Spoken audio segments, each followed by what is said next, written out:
Last year, I averaged the rankings of the Captain Coaster poll and the Vote Coasters poll to get a better ranking of the world's best roller coasters. I went into detail about why I chose those polls more in that video, but essentially, these polls are the most popular ones that use the fairest method for ranking coasters, the pairwise comparison system as pioneered by Mitch Hawker. This system lessens the bias towards coasters that more people have been on. I contrasted this system with the points-based system used by the Golden Ticket Awards, which favors coasters at highly visited parks in the United States, which is part of the reason why the poll winds up with results like Apollo's Chariot at 9 and Zadra at 26. I'm not going to talk about why the Golden Tickets have a flawed polling methodology, not that you needed me to tell you that, but if you want more details about the benefits of the pairwise comparison system, check out my video from last year. In this video, I will once again be averaging the rankings of the Captain Coaster poll and the Vote Coasters poll. But these polls aren't exactly the same, with a few key differences cropping up since last year, so I'll need to make a few more decisions than I did in my previous video. Last year, both polls had a bit over 3,000 voters. I can't remember the exact number for the Captain Coaster poll, but the Vote Coasters poll had 3,582 voters, and if my memory serves, this was slightly more than the Captain Coaster poll, but not by a significant amount. This year, the Captain Coaster poll had 5,373 voters as of December, whereas the Vote Coasters poll had 2,596 voters, a somewhat shocking decrease of 1,000 voters. Now, this is one of the key differences between the polls. The Vote Coasters poll is done annually, but the Captain Coaster poll is open all year, and rankings update every month. This means that you can pick up some new credits and change your rankings, and the site will update to reflect your changes within a month. It also means that you can submit your list to Captain Coaster once and then never touch it again, while still having it contribute to the rankings years down the line. However, Vote Coasters has a 1-month voting window, historically in November, where everyone must submit their rankings. Even if you wish to just submit the same list as last year, you must go into the voting portal and select the option, so it does require some action on the part of the voter. There are pros and cons to both of these methods. The Captain Coaster method allows for more opinions to be accumulated. This could be a good thing, as more people contributing means a more representative sample of the coaster community as a whole. However, if a ride used to run differently, like it used to be smoother, a lot of opinions from years ago may paint an inaccurate picture of how the ride currently runs. The Mitch Hawker poll would sometimes include a list of rides ranked only by those who rode a coaster that year to see how they currently run, which could be an interesting add to either of these polls. The Vote Coasters method requires some more action, meaning every voter at minimum has to decide whether they want to keep their old opinions. It is reasonable to expect each voter's list to be a bit more up-to-date.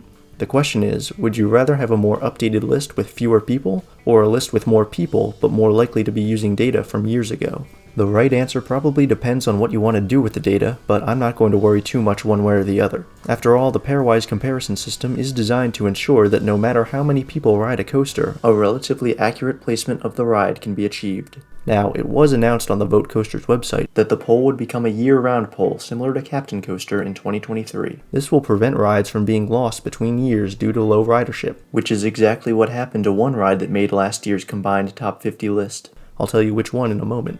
Another difference is the handling of defunct coasters. Captain Coaster includes defunct coasters, but Vote Coasters does not.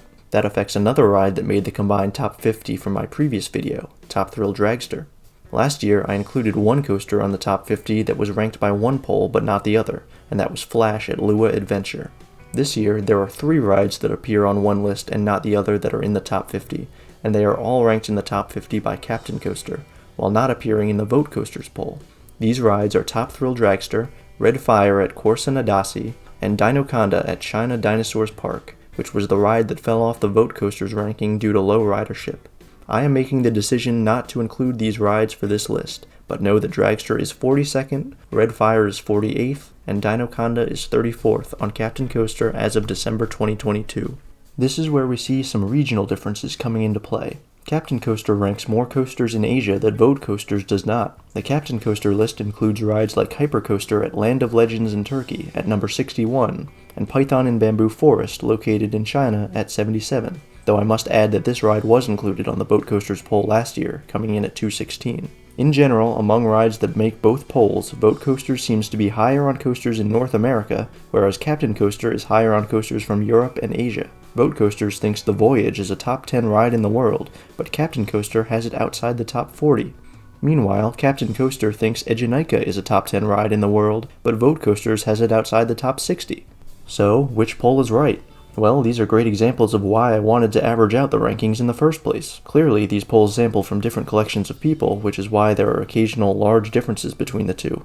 Now, with different sample sizes, I also wish to weight the data.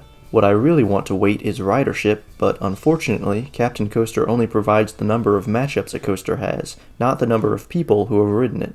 While each additional rider is one additional person, each additional matchup is not. One person who has ridden a lot of coasters will impact the data slightly more than someone who has not, by contributing towards more matchups. I could try to guess what the ridership of a coaster is from its matchups, using information from Vote Coasters, which provides numbers for both ridership and matchups, but this has its own problems.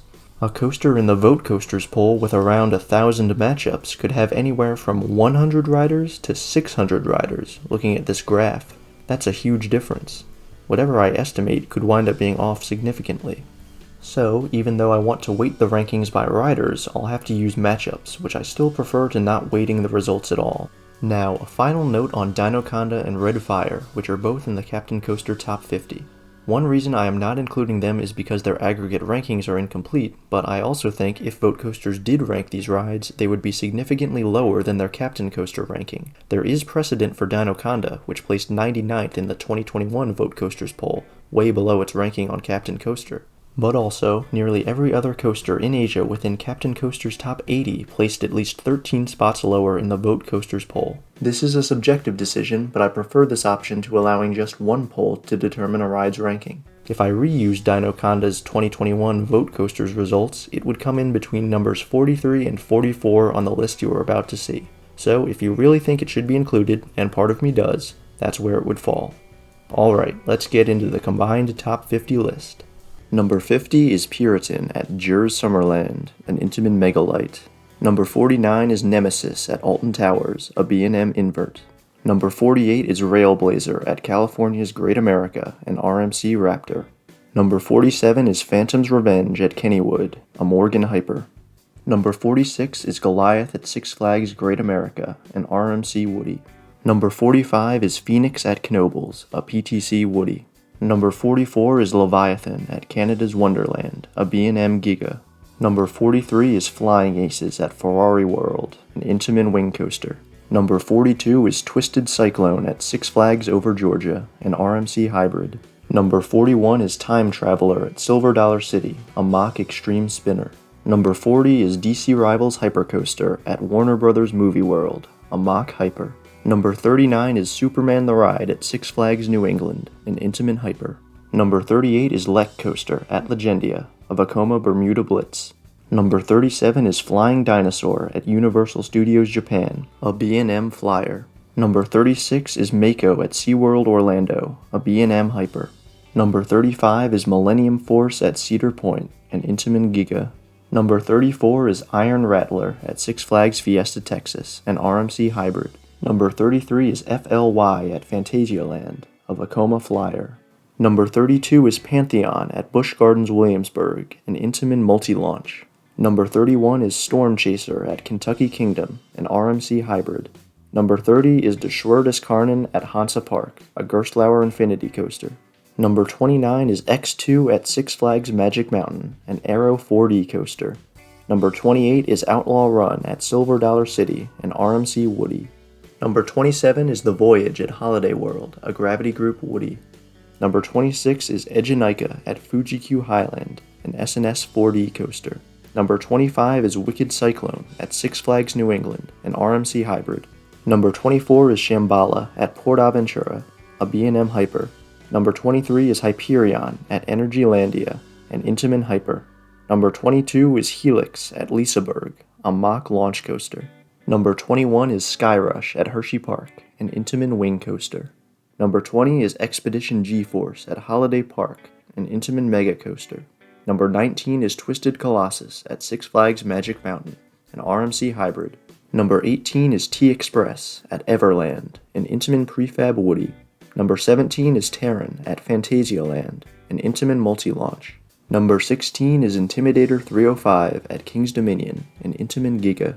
Number 15 is Twisted Timbers at King's Dominion, an RMC Hybrid. Number 14 is Conda at Wallaby, Belgium, an Intamin Mega. Number 13 is Wildfire at Colmartin, an RMC Woody. Number 12 is Maverick at Cedar Point, an Intamin Blitz coaster. Number 11 is Untamed at Wallaby Holland, an RMC hybrid. Number 10 is Taiga at Linen Maki, an Intamin Blitz coaster. Number 9 is El Toro at Six Flags Great Adventure, an Intamin Prefab Woody. Number 8 is Fury 325 at Carowinds, a B&M Giga. Number 7 is Ride to Happiness at Plopsaland Japan, a Mach Extreme Spinner. Number 6 is Lightning Rod at Dollywood, an RMC launched coaster. Number 5 is Hakuge at Nagashima Spa Land, an RMC hybrid. Number 4 is Zadra at Energylandia, an RMC hybrid. Number 3 is Velocicoaster at Universal's Islands of Adventure, an Intamin multi-launch. Number 2 is Iron Gwazi at Busch Gardens Tampa, an RMC hybrid. Number 1 is Steel Vengeance at Cedar Point, an RMC hybrid. Steel Vengeance and Iron Gwazi are 1 and 2 on both lists, but flip-flopped. Since Captain Coaster generally has more duels, it provides a little more weight to this list than Vote Coasters does in most cases. And since Captain Coaster gives the number 1 spot to Steel Vengeance, so does the combined list. That's it for this video. Thank you for watching, and it'll be interesting to see what the top 50 lists look like next year.